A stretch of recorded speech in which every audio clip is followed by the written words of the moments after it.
When he was 5 or 6, he started telling all these stories of his pre-birth memories. And he said, right now, there's a whole wave of us. Each of us have uniquely chosen the perfect timing and permutation of the perfect families and geographic location intricately planned. All of us are coming to blanket the earth with this beautiful new energy. Dr. Edith Ubuntu Chan, holistic Chinese medicine doctor, consciousness and human potential coach, mama of 2 luminous kids. She weaves together her background in math, engineering, and tech, mystical gifts of meditation to support parents in raising luminous, spiritually aware children. He said, I need a body to show you. If you choose not to take me in, we'll have to go back to the drawing board and come up with the next best preferred permutation.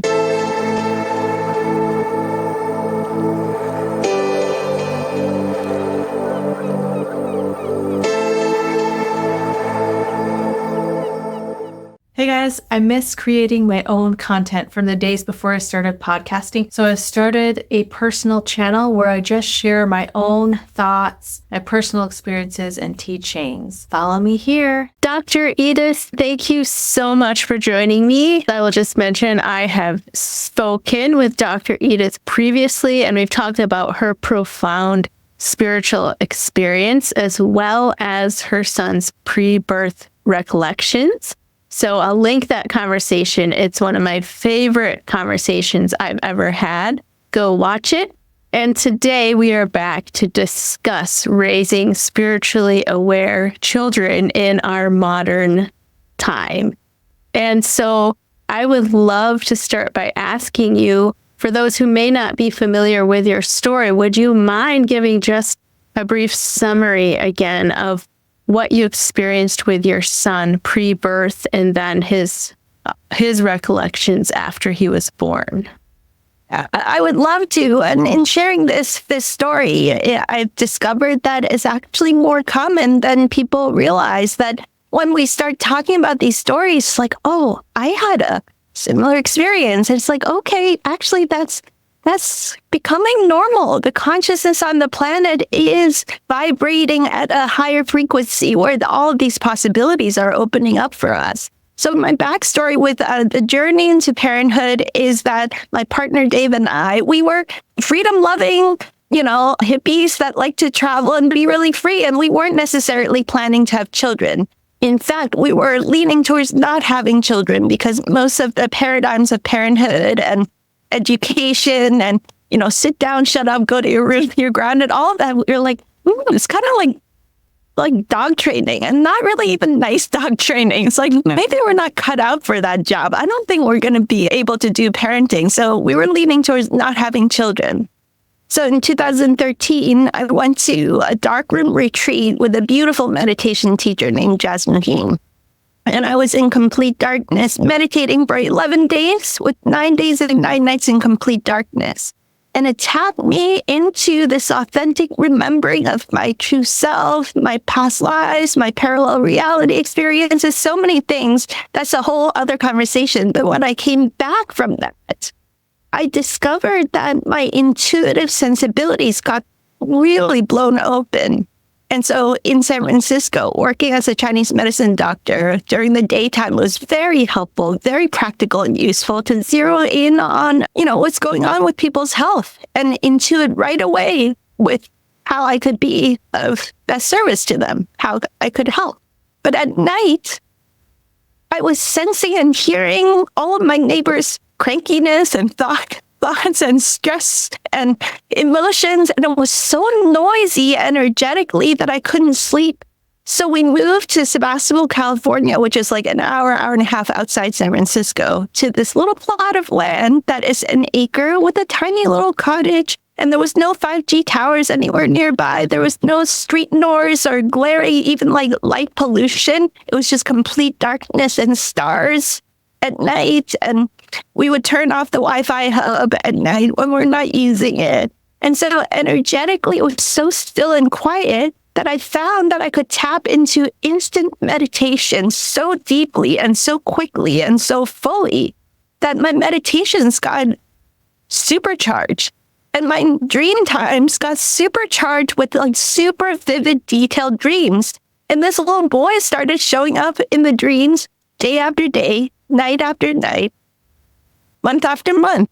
The same boy kept visiting me in my dreams, and we would fly around through the cosmos and just have these play dates. Every night I would go to sleep. I would just start looking forward to hanging out with this sweet little boy who said that he had been watching us for quite some time, and now's the time he's ready to incarnate and become our son.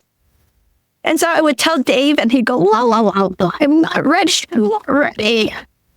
Kids are so expensive. We live in Northern California, and just, I don't know." But I was having already such a deep and intimate friendship with this boy. And he started sharing that this was in 2013. He said, right now, as we speak, there's this wave of beings, these beautiful souls. And he showed me this scene with these orbs of light that were all connected by these golden strings and strands of light, like an ocean of it. And he said, right now, there's a whole wave of us. Each of us have uniquely chosen the perfect timing and permutation and the perfect families and geographic location, all of it intricately planned. But as a whole, it's a webwork of connections, and all of us are coming to blanket the earth with this beautiful new energy. He said, you guys don't want to be parents, and I agree with why. The reason why you don't want to be parents is exactly why I want you to be my mom and dad. Because I agree, you're right. However, the new way that we're showing the world, I need a body to show you. I need to incarnate to actually show you this new possibility. We're going to show the world not through some dogma or philosophy or meditative vision or anything like that. We're going to show the world through our embodied example of what it is to be a new kind of human. So he said, basically, help me out and give me a body, please. And he also said, look, it's a free will universe, and you have complete freedom to choose to be a parent or not. You have full choice there, but just so you're aware of what you're choosing. And, he's showing me the scene of this web work of light. And while this is happening, I'm experiencing these waves and waves of the purest energies, this crystalline pure energy of pure love and joy and bliss, like such a wonderful energy. So he was transmitting this energy while showing this vision. And he said, look, just so you're really aware of what you're choosing, my incarnation is intimately tied with all these other beings' incarnations, because we're all choosing to incarnate into certain families and geographic locations where we all come together in communities across the planet to co-create and show the world this new possibility of what it is to be human. So if you choose not to take me in, he went and he disappeared the whole scene. He said, we'll have to go back to the drawing board and come up with the next best preferred permutation. So just so you know, you're not choosing to be this nuclear family separate from the whole. You're choosing to participate in this whole webwork of energies and possibilities that we're bringing through. So no pressure or anything. And so I'm sharing all of this with Dave, and he's like not sure what to make of it, And then shortly after that, he was in a yoga class. He's a tennis player, so he does yoga to kind of stretch his body and stay limber. He's not a big meditator, but in Shavasana, at the end of that yoga class, he experienced a dream with our boy visiting him. And so he said, I met our boy. He's pretty cute. Oh, you're like, I'll consider it.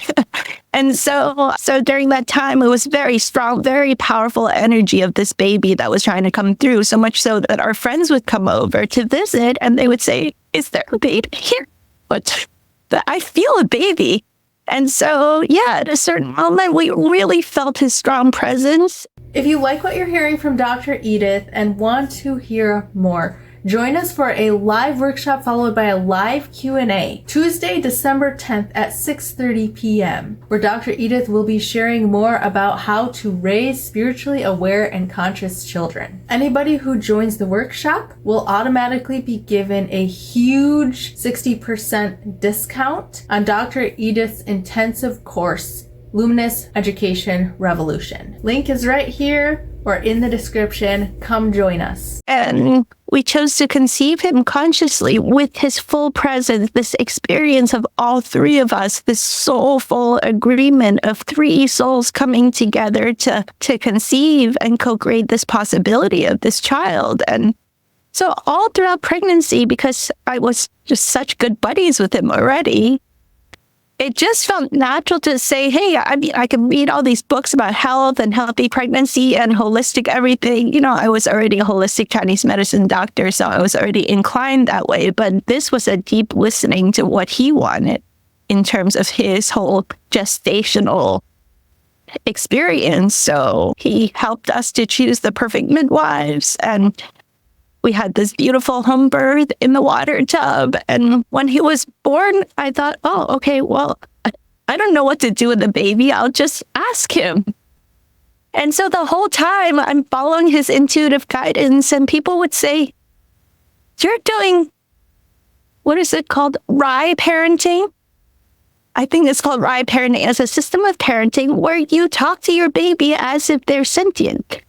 It's like, you know, and part of me feels sad, but also happy that there are those ones who've written books and delivered these systems of parenting that are more conscious, more aware, and at the same time, quite sad and heartbroken that we've forgotten so much, that we need to read a book to remember that this is a divine being that's blessing our lives with their presence. And of course, they're sentient. Of course, I don't just treat them like a sack of unconscious meat suit. How could we do that, right? And so you know, this idea of, honey, would you like uncle to hold you? And you can feel their energy, and if they squirm in a certain way, it's like, oh, they don't want uncle, or they do want uncle to hold them. Oh, honey, you have a poopy diaper. Should we go change it?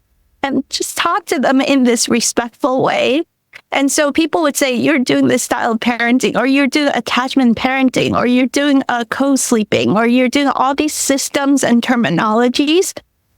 I thought, no, I'm just doing what is intuitively right. And so that journey led us to preschool, where I decided, let's have a look at the most holistic, all-natural, health-oriented preschool that we can find, where they're indoors and outdoors, and they have plenty of time in nature. They let the children play, and we found this place, they're all organic, they're gluten-free, you could be vegan, you could be paleo, you could be all these things, and they were very accommodating of all the stuff.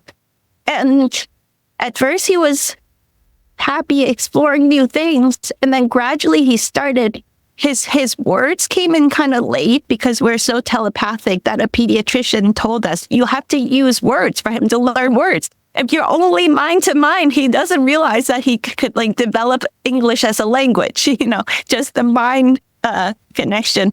So it wasn't until he was 4 that he started saying in full sentences, Mama, I don't like it that in the school they have you pee-pee and poo-poo when the teacher says it's potty time.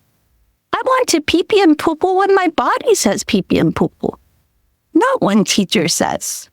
And I want to eat snacks when my body says hungry, not when teacher says snack time. And he just kept saying those few sentences to me over and over again because his language came in. He's quite a talker now at 9.5. But at that time, those were the sentences that he kept saying over and over again. And he would look at me in the eyes so serious for a 4-year-old.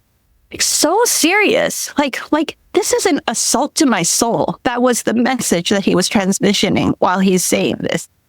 So he started kicking and screaming at the car. And I'd be like, honey, they're so nice at this preschool. They're such good teachers.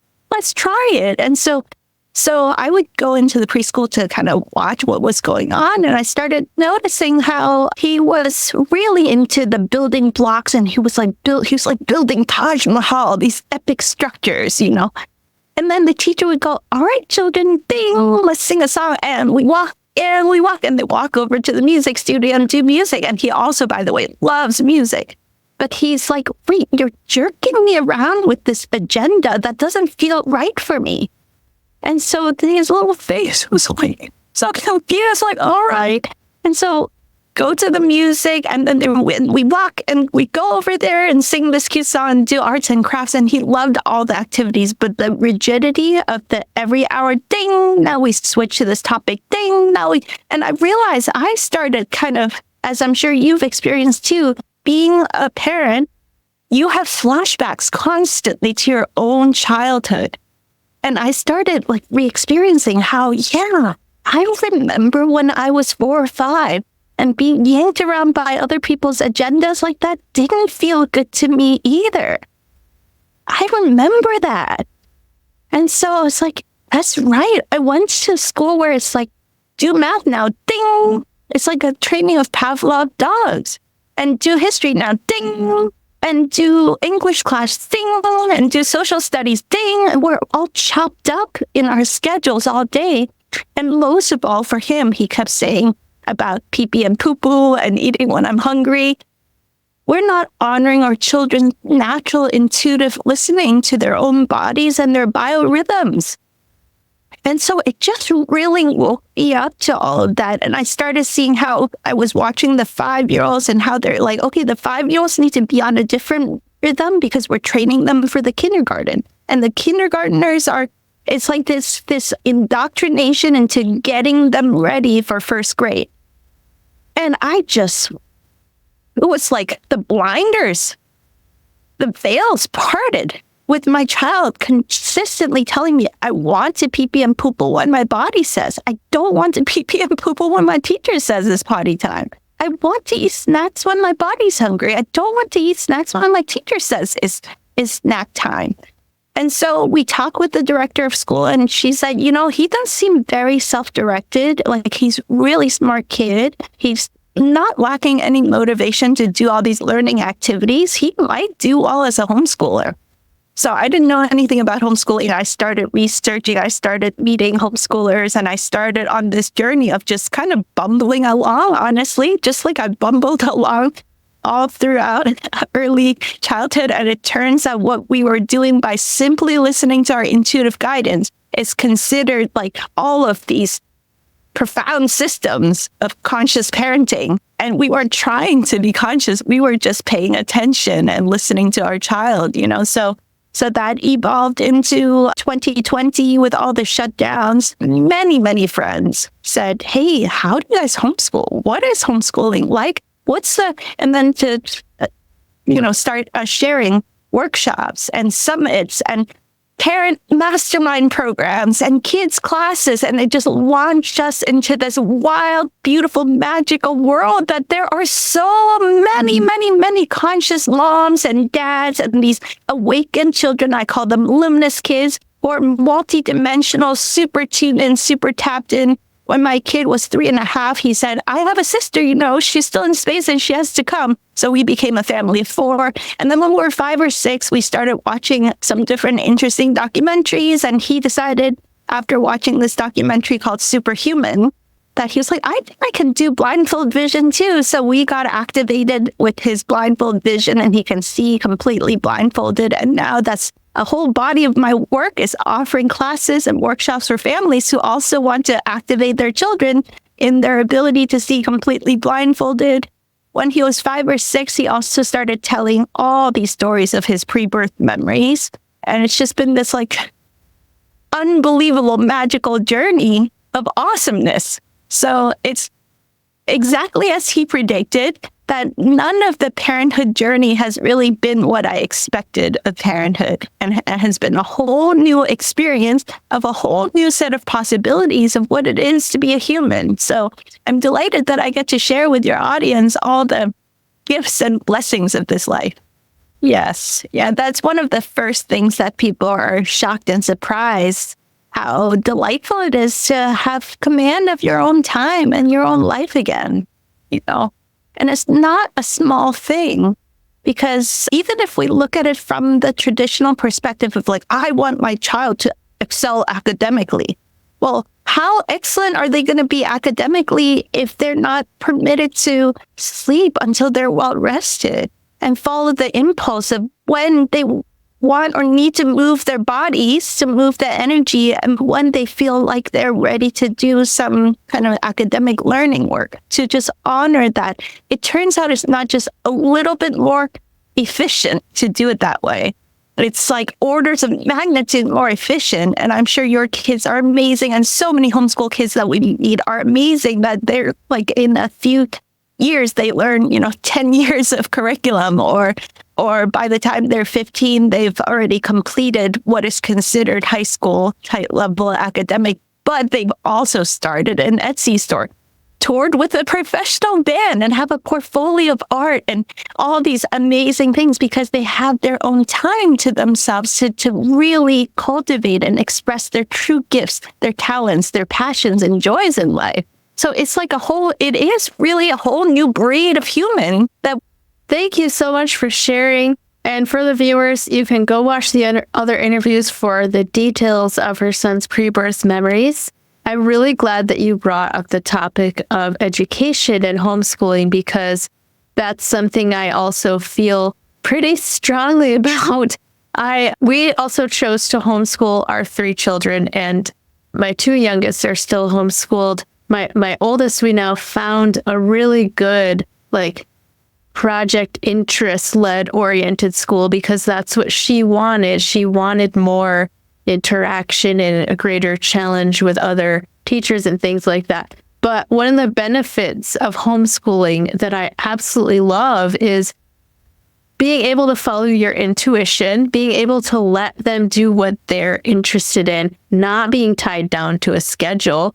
Like just yesterday, I was out working in the yard with my 2 boys, and I had to go in to start work, but I didn't want to cut short their time outdoors because they're building an obstacle course and like a little stick throwing station and stuff. So I told them, just stay out and play for a while. You don't have to start school quite yet. And that's what I love about it. Yes, we're nurturing here. Yeah. So we will get back to the topic of this generation of kids coming in and raising spiritually aware children. But since we're on this topic, I want to ask you about how we can help our kids to break free from the molds of society. They come in without being in those molds, but how do we model for them a better way of life? Because something that you and I talked about previously is that we as adults have to get out of that mindset ourselves of just fitting into the mold of society, of just get up, go work at a job you hate, come home and watch TV, be on your smartphone and go to bed. How do we get out of that mold ourselves so that we can set a better example of something much more expansive for our children? Yeah. I have to take a moment to share with you information that completely transformed my health. Most of my life, I struggled with fatigue. I was so tired just 2 short years ago that I couldn't even sit on the couch to watch a movie with my family on the weekend. And then I discovered Carrie Bennett's teachings on quantum and circadian biology. In just a short couple of weeks of implementing super simple steps like temperature therapy, red light therapy, getting outside and active, grounding my feet to the earth, my energy levels completely transformed and have held steady for the past 2 years. Carrie has packaged all of this information into a comprehensive course called Quantum Reset Basics. It could not be more in alignment for me to share this course with you. Find the link to Carrie's Quantum Reset course right here and in the description and pinned comment. Thank you to Carrie Bennett for partnering with me in this video. Now back to the show. That is the question, and that is a profound inquiry, and it changes depending on each of us, our life circumstances, of course. The younger, less mature version of myself had more of a like, snap your finger and just quit your job that you hate and go live your perfect life. And reality is a little bit more nuanced than that. So I would say really, first of all, meditate so that you can have the skill set of attuning to when you're running societal's programming and when you're operating from your truest, deepest, most authentic self.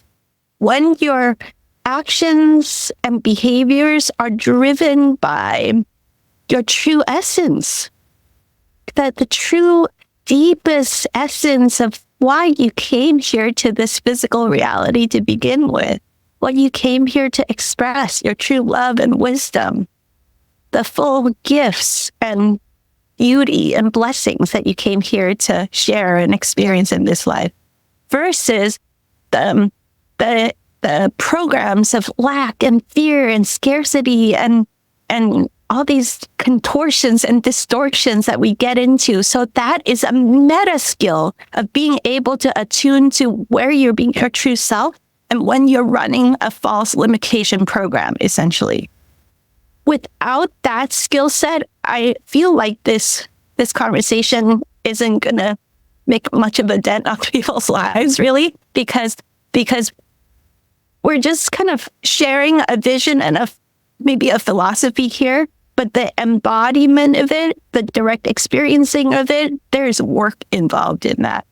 And so if we're able to do the inner work of listening deeply to our true joys, our true passions, to permit ourselves bit by bit by bit to follow our highest excitement and to listen to that higher wisdom and guidance, then little by little by little, our lives start flowering and blossoming, and you start seeing like, wow, I am living a different life.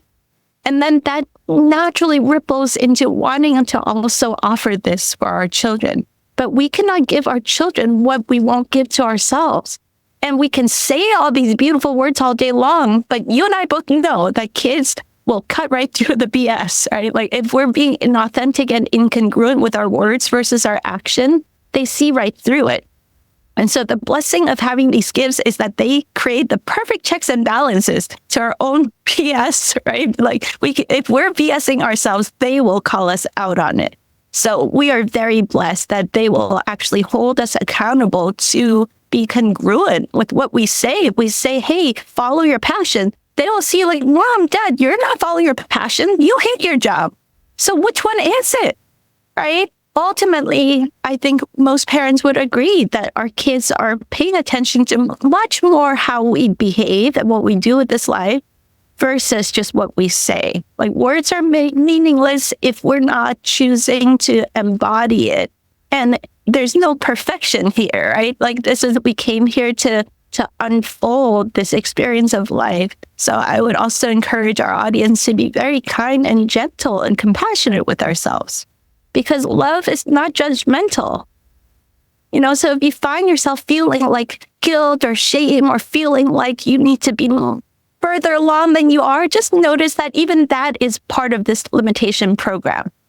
That your true essence is unconditionally loving and deeply appreciative of the seeming limitations of your current life and is oriented towards the ever-blossoming, ever-opening, ever-flowering possibilities of more beauty, more richness, and more possibilities in this life. So it's really an orientation, a direction, rather than like there's like one rigid way to do this life. So it's being tuned into your intuition and making choices that are authentic to where you want to be and what feels right to you, rather than living in the mindset of, if I don't continue to do this, like I'm going to be on the street, right? Like if I don't continue to work this job that I hate forever, like it's either this or there's no other option. I think part of it is that we're just shut down to possibilities because we're so ingrained into the cultural mindset of what we have to do.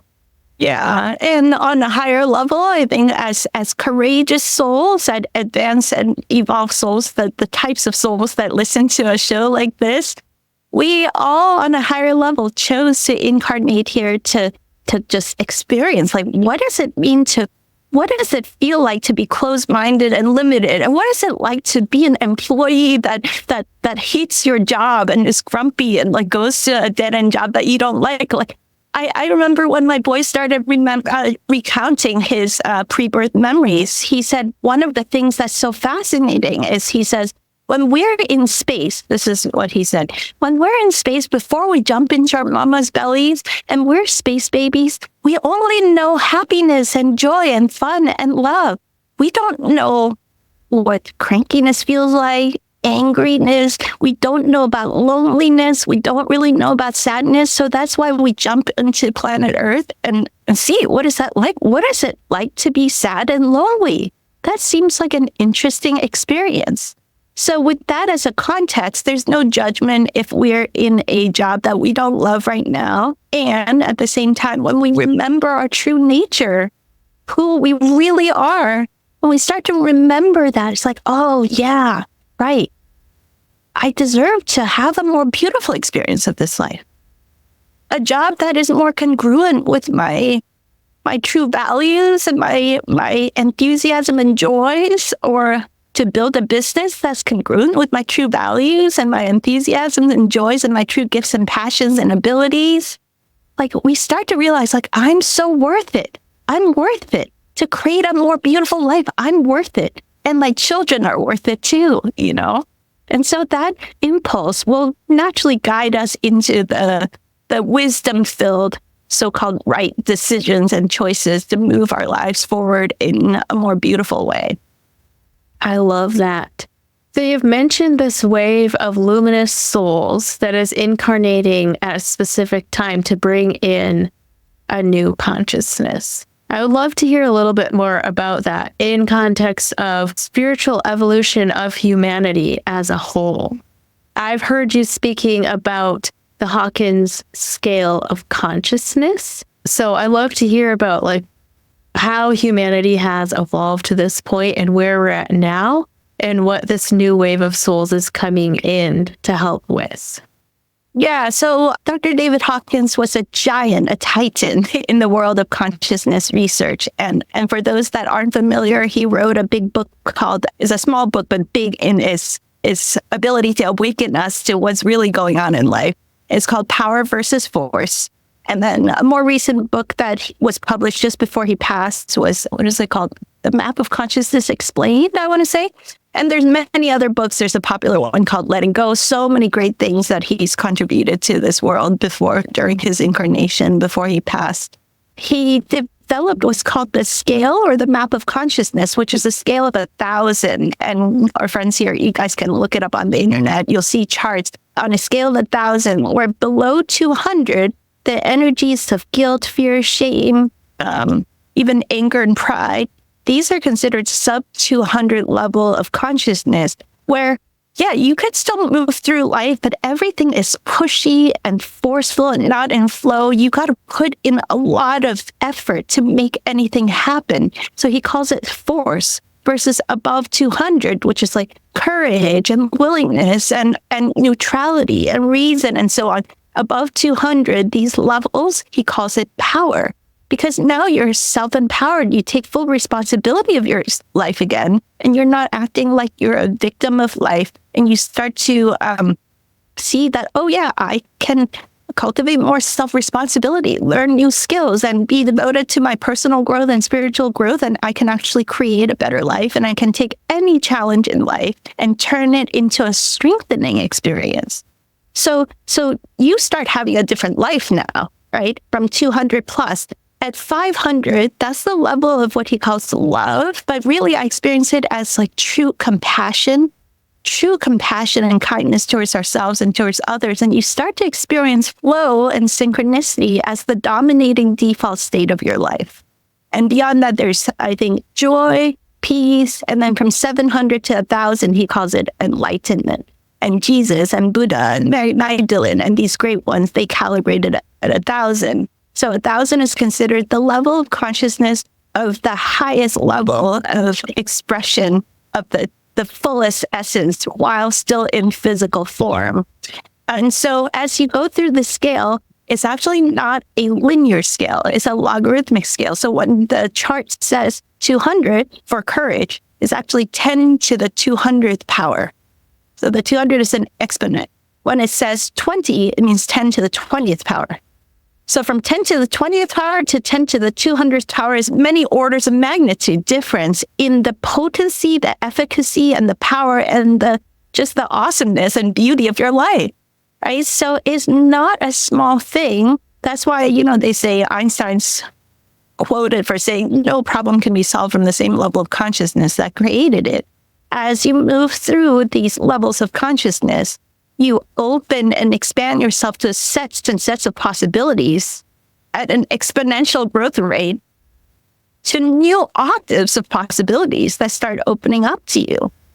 And so if we look at that scale and think about parenthood and education and all the paradigms that maybe you and I grew up with, if we're lucky, we had parents that were more expansive and conscious and aware. If we're lucky that even if we went to a regular school system, we had a teacher that was more conscious and aware and expansive.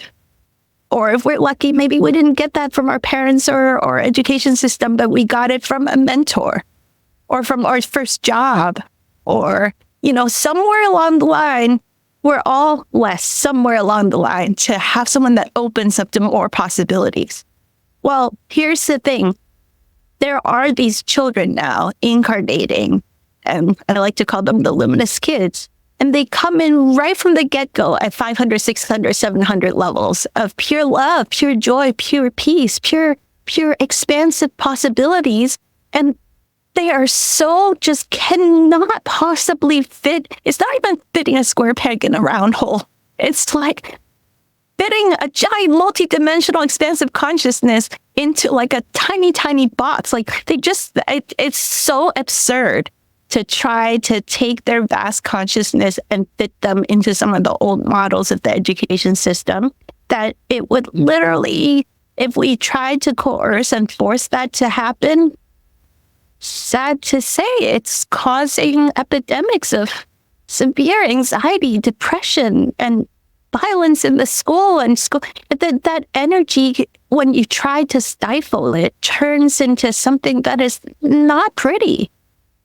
So it really is a time where there's such a massive wave of children that are commanding a certain level of respect for their true essence that is actually, as messy as transition can be, is actually creating the right, circumstance for us to really break the paradigms of the old schooling system, the old parenting paradigms where we talk down to our kids and tell them to sit down, shut up, and you're grounded. All of that just is sometimes you don't know to laugh or cry because it's both really sad, but also it's pretty comical when you really see how mismatched and absurd it is. When we really see your children fully for the full awesomeness and divine expression that they came here to bring, it just seems kind of absurd to try to fit them into the old systems.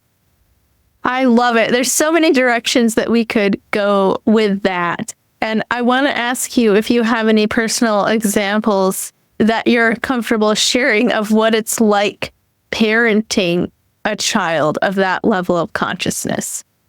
Well, it's interesting because on the one hand, they bring this expansive consciousness, so much love and wisdom and joy and just awesomeness and delight. And on the other hand, they did choose you as mom and dad because they actually really honor and respect that you know how this earth plane works. And so just like if you have a toddler that's 2 years old, you want to honor and respect them, but in an age-appropriate way. It's not like, hey, I want to give them freedom and let them run across the street when there's cars, right? It's like, okay, honey, hold mama's hand, look left, right, left, and let's cross together. We have that responsibility to hold a certain container and structure for their nurturing and development. So I think some of our reaction to the old, hyper-limited, hierarchical paradigms of the past that we didn't resonate with is to be the other direction, almost like our kids can be so free and wild that it's stressful. to them and stressful to everybody else around them, right? So there is a dance there too. But some fun stories that I could share about our magical experience of parenting is like the technology is a big piece. A lot of times you want to take advantage of the gifts and possibilities of the technology, but at the same time, you don't want your child just being, watching bad stuff on, on the internet and exposed to just be like so free that they're like exploring violent video games and they're at home like playing video games all day. And you're like, oh, I'm just letting them be unschooled and self-directed learning. It's like there's a cultivation there. So for us with technology, there's a lot of conversations about like using technology in a wholesome, wise way. And if there's like content that is violent or dumbing us down, we choose consciously not to engage our consciousness with that. Lots of conversations. And sometimes when it's like too many hours, it's like, hey, let's put a cap on that. I'm going to take your tablet away. Well, the thing is, after my child got blindfold activation, he could just remote view and scan the whole house. So it's just like, he was just constantly finding the tablet. Everywhere I hid it, he could just find it. It's like, okay, well, rules don't work for children like that. So wisdom and conversation is what works, so that he gets that is not good for his own health. And because we have a mutually respectful relationship, when I share things with him, his response often is like, all right, Mama, you've been on planet Earth longer than me. I trust you on that. So that it's just such a wonderful relationship that I never imagined from before that it could be possible like this. So many conversations that are like mutually educational. Like when the kids were little, they would say, Mama, on planet Earth, why don't they have non-organic food? Why? And also, don't they spray extra stuff on the non-organic food? Then shouldn't that cost more money? Why is that cheap? Yeah, it's just But anyway, they shouldn't even have non-organic food if the stuff they spray on the food ends up poisoning people and making them sick. Why would they do that? That just seems really silly. And so they're like, it's like having these fun buddies who are like narrating and commenting on life, almost like if you imagine if you're an alien coming to planet Earth for the first time and looking at everything with anthropological curiosities. And so the commentary that they make are actually like really profound very often. And it really helps me to re-educate and reorient my whole perspective on this life. I love it. Thank you for sharing. I also have kind of a funny story. One challenge that we've run into a little bit is when our kids get consequences for something. And of course, we've never like punished or anything like that, like with some of the ways that the older generations did things.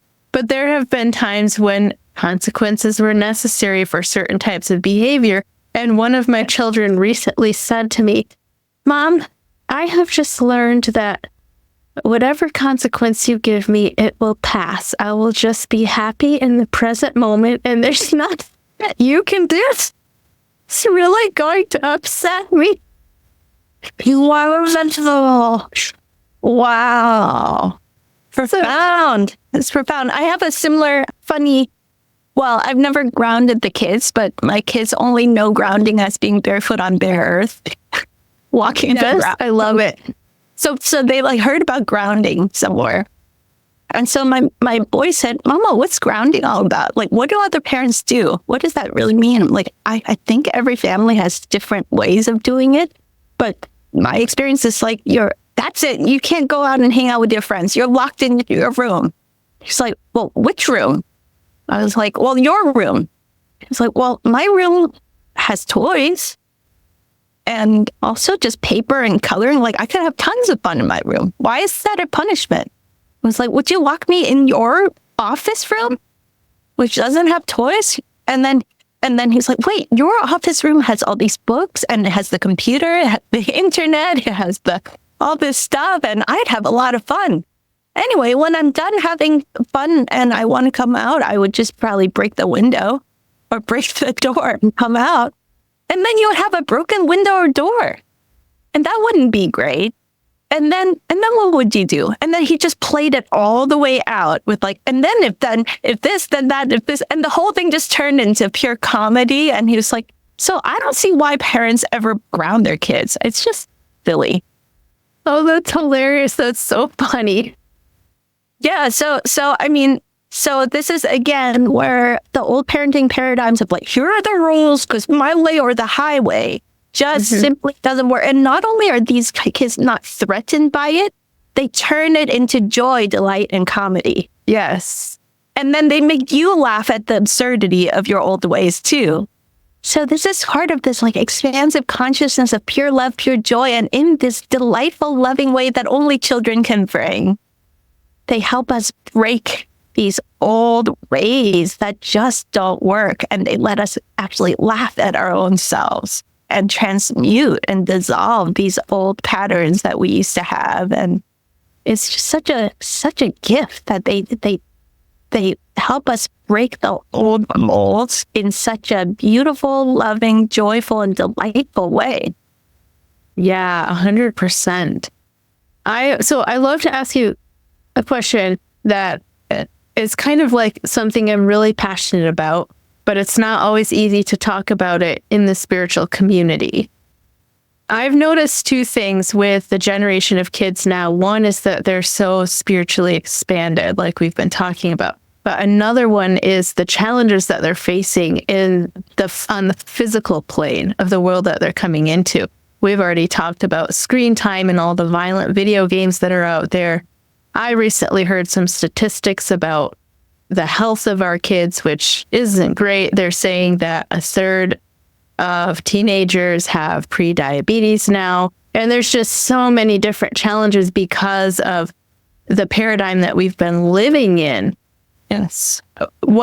Do you obviously have hope for the future and of what they've come in to be able to do, but how do you think that they'll be able to overcome these challenges and keep their spiritual awareness? Because I know a lot of parents in my generation just aren't aware. A lot of people just aren't aware of the poison that's in our food, or what that smartphones are contributing to mental health crisis in teenage girls and things like that.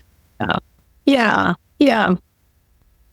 This is not, I don't really have advice, is what I want to say. I just want to say to all the moms and dads out there, like, I love and appreciate you so much for whatever it is that you're doing in your efforts to bring more consciousness to these topics. That there's not one right way, and I'm bumbling along just like you, just like everybody else, to discover what's going to work for my children. So just to kind of acknowledge that, yeah, it is a challenge, And I lean on the knowingness that if I listen, just like with any other aspect of life, if I'm really consistently attuned to the love and wisdom and authentic knowingness of my heart, my choices and decisions and actions and behaviors always seems to work out well. So to orient to that. So part of our programming is that we were taught that there's one right way, there's one system or template to follow. We're in a time now where none of those systems or templates are working. So the only way we can really lean on is our own inner guidance, our own conscious intention that it is pure and is coming from our good-hearted place. And then to be aware that our children, as courageous, audacious, powerful souls, came to this tricky time that we're in, that they have their own path that they're choosing to walk, that they're choosing to be challenged by all the things that we're challenged by. That is the hardest part, because they were your precious baby. They were just this little floppy little guy or girl in your arm, and you changed their diapers, and they were so pure and innocent. And now one day they're a teenager and they're like dealing with all the intensities of this society. It's the hardest practice, I think, for us as parents to be like, okay, well, I've raised them in a certain way so that there is this, like, they have a strength of listening to that inner guidance, their intuition, that they know not to get themselves into dangerous situations, and that they know they can always come talk to me and debrief their experiences. They know that I always got their back, that I'm never going to be harsh and judgmental, but I will be stern sometimes about doing stupid shit. Like that I will be that energy of stability that they can lean on. And there is no one size fit all beyond that, I feel. That there is this, like, they do need to bump into what it feels like to be out of integrity, to come back to their integrity. What it feels like to be a little bit unhealthy. And hopefully we learn quickly and come back to our true health and well-being.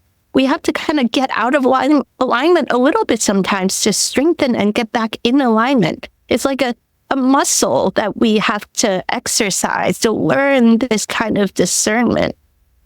So it's just a lot of conversations, a lot of nurturing the loving relationship between you and your child that I think we all know when we attune to it, what is the right next move for us. Yeah, thank you. I know that was a bit of a heavy question. So let's leave on a more positive note. Where do you see us collectively heading over the next several years? Because I know I've heard you speak previously about how our consciousness is rising collectively on the Hawkins scale of consciousness from below 200 up to above 200. Where do you see us heading? Yeah, I think part of this is a kind of a perfect segue from the last conversation, because part of what happens if we're really present with our kids is that we and our kids continuously attune to what's working and what's not working. So it's not like good or bad, right? It's not like the old system was bad. It just worked and was congruent with a certain level of consciousness.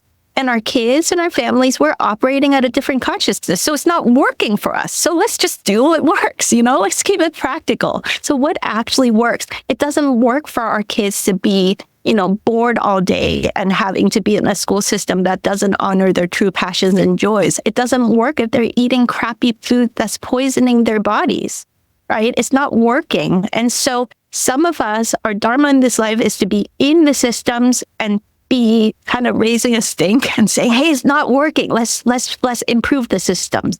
Many of us, probably a lot of your audience and a lot of my core kind of community of students and practitioners, we're of the kind of like wave of consciousness where we're mostly building the future civilization.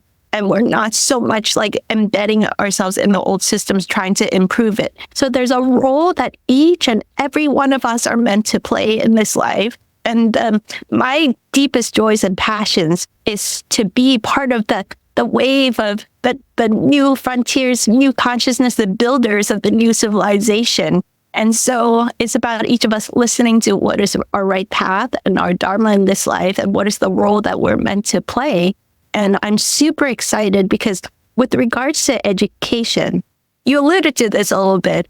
With regards to the education, in my Luminous Education Revolution program, I take people through a whole soul-searching inquiry process to discover and uncover what's going to be uniquely the best path for you and your family and your children. But there's kind of generally like a 6 phase evolution. And if it's okay, I can share what the 6 phase is so people have Yes, of course. Concept. So with regards to specifically this topic of education, we start with the default conventional approach of like, well, of course, we would have our children and just put them in public school because that's just what everybody does, right? That's like our initial place that many of us start. And many of us, probably your audience, is like, I don't know about what they're teaching in the public school. I think there's a better kind of curriculum, more holistic, more respectful, more honoring. So we moved to what I call phase 2, which is like alternative school systems, different types of private schools, Waldorf schools, Montessori schools, different types of charter schools. And there's a lot of project-based learning kind of stuff and schools that are bringing in more entrepreneurship programs and more health and wellness and personal finance into the curriculum. Is a huge improvement on the old. Right? Huge. So each one of these steps is big evolutions are happening. then some people say, well, especially with the COVID shutdowns and the schools are never endingly staying shut down and doing all these protocols that may or may not work for our families. A lot of us are like, let me take matters in my own hands. I'm not sure I know how to homeschool, but I will download some curriculums from the internet, take my kid back at home and just honor their own rhythms. They can learn at their own pace. They can learn faster the things that they're naturally gifted at, and they can slow the pace down and not be having to follow this one-size-fits-all pace that the school is setting for them. So, for example, my child, we started doing Khan Academy. It turns out he's pretty good at math. And so he does math like a couple days a week. And now at age 9, he's doing 9th grade math. And we started 2.5 years ago from 1st grade, just because he naturally enjoys it. So what school is capable of supporting a 3rd or 4th grader in doing 9th grade math? Right? Like it just exists. So we have to build our own thing, basically. And by the way, his language was quote unquote behind, right? So he didn't start reading until he was 8. And now he reads fluently just in this last year. So what school would not give him pressure? They would say, you're behind, you need special. No, he's fine. And he just clicked into reading at age 8 and he's totally reading at quote unquote grade level now, right? Like, so when we start homeschooling, we honor our children's natural pacing and we trust their own development that is suited for them, right? So school at home is what usually people do. My friend David Rodriguez taught me this term where you download curriculum that you follow. But at some point, when you start doing that, you realize like, even following someone's curriculum sometimes feel a little bit rigid. It doesn't always work for my kid, but you kind of try it out and you discover what's working, what's not working. So phase 1, 2, and 3, each of these are giant leaps in self-empowerment and self-responsibility and the willingness to just try something that potentially works better. But all 3 of these, you can say, are outside-in model. We still have this idea that someone out there is more expert, that they will tell us what is the right system and methodologies to follow. Eventually, we come to a place where, wait a minute, I noticed that my child naturally has this instinct for what they want to learn, what they're passionate and joyful about, that they can be intuitively guided to follow their joys, interests, and passions. So we explore what's called self-directed learning. Some people call it unschooling, but in order to do that, there's a huge period of deprogramming that needs to happen. And I'm sure you can relate to that one. So I call the deschooling process phase 5 because there's a whole phase of our journey where we decompress with this idea that some external authority knows better than us what is right for our path. And then we become a self-directed human being, self-guided in our learning journey. And it doesn't mean we don't take class. Of course, we take classes and workshops and learn from people. But on the whole, we know that we're responsible for our own learning path, that we're here to use all the resources available to cultivate our most joyful and delightful learning experience. And then we discovered that it's no fun doing it alone. You want to do it in community. So phase 6, what I call luminous education, is where all of this is going. I've already looked into the crystal ball and it's already starting.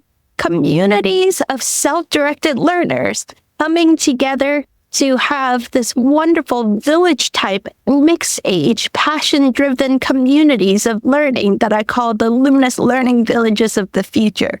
So it's not so schooly. It's not like one adult lecturing to the kids. So some of those micro schools that are popping up have a little bit of this, but the essence of the kids are self-directed and sovereign in their self-guided learning journey. That's still a very new concept. And then to do it together with loving adults who are there to support and facilitate the blossoming of this possibilities, that's where it ultimately is going. And we call that luminous education, the luminous learning villages of the future. So there you have it. You have the whole roadmap for the future. And please honor that each of us might need to go through these 6 phases at our own perfect pace. And it's okay. There's no competition here. We're not trying to be like more enlightened or more whatever the ego mind tries to tell you. Please do what works for you, what works for your children. and just always be guided by the love and wisdom of your heart, and you will never go wrong. Thank you so much for sharing. That's fascinating hearing the 6 different levels. So I would like to share that Dr. Edith will be doing a live workshop in my membership, Love Covered Life membership, in the month of December.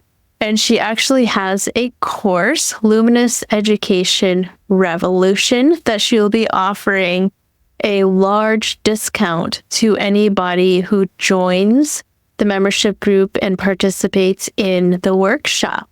So I'll have a link for that in the description.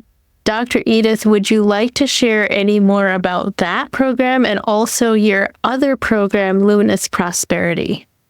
Oh, I would love to. So Luminous Education Revolution is a program that I put together in collaboration with about 15 other experts in consciousness and education and new human possibilities and researchers of human consciousness and human potential to look at what does it look like and feel like to have our education system not guided by indoctrinating our children into robotic, obedient factory workers, but rather to support the blossoming and flourishing of their full human possibilities in this life and their full expression of their consciousness in this life. What does that look like and feel like? So there's, of course, no one size fit all. And it's an 18-session guided journey that kind of looks at all the holistic facets of this conversation and takes the mom, dad, or educator through a soul-searching journey and inspirational presentations that helps you to expand into what is possible for you and your community and your family,